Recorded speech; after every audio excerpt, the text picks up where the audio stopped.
we decided to set up something slightly different to talk about what the fraction finder is evolved to. Now, we have Tim from Aerometrics here still with us. Tim, I remember when we first came out with the fraction finder, we were sort of talking about this before, customers would look at it and be like, wow, that's like really cool. How did you do that? I can't believe it. Like, boom, right? But what's the first thing they said afterwards? Can it go in a chromatography column? Yep. And we're all scratching our heads going, but why at first, you know, because they have chromatography machines, but it can. It can. So tell us from that first question, like, I mean, I remember it being the first time we released in the show, the first question that was up the table was, can this also go in a chromatography column? I think we said yes, but there had to be some mods and some sensitivity done to it. But overall, it can see stuff. You just want to clarify what you can see, right? That's right. So what have you guys done from that original product idea and the development, and where is it at now with the different features and things you can hook up to it and the different things you can do?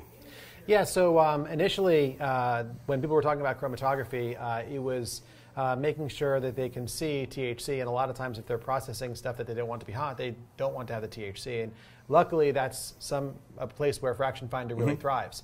And when you're dealing with chromatography, you're talking about a very, very, very small percentage of THC.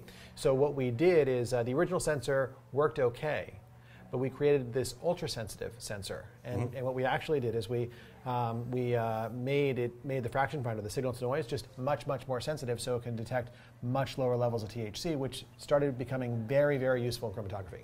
This would be a ultra-sensitive system, as well the software responds to it, and you can set different ranges and values.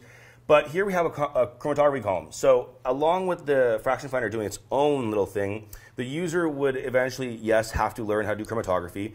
But if you were to fill up the column with media and then put a product through and separate it, even if you use multi-solvent blends to move the product through, it will separate in bands. So kind of like I used to tell people with chromatography, it was very simple. It was basically a bed of sand, and you want to think of it like little race cars. Some of them are smaller, lighter, faster, some of them are heavier.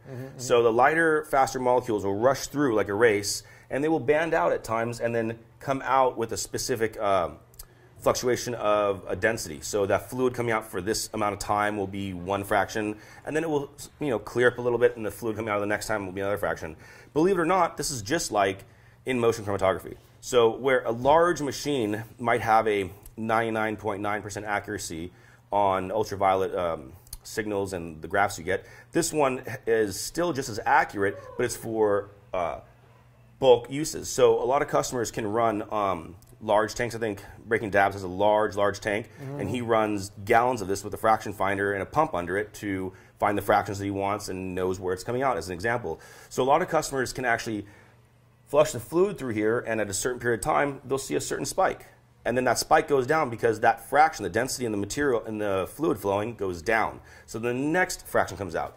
There's also remediation principles where you want to see, like, remove pesticides and some chlorophylls and some other stuff. So we could use like Silica 60 in the column, run our material through, and actually see when the THC has come down and when the back fractions, the one in the rears, are starting to touch. So we can stop the chlorophyll or the unwanted stuff from flushing through, because our eyes can only see as the material turns color. We don't have digital eyes. We can't see the invisible stuff. Right. So the chromatography is another method of utilizing the fraction finder, especially in small cases or in large cases. So as a small chromatography, HPLC runs very small columns and gives an extremely accurate stream and a separation.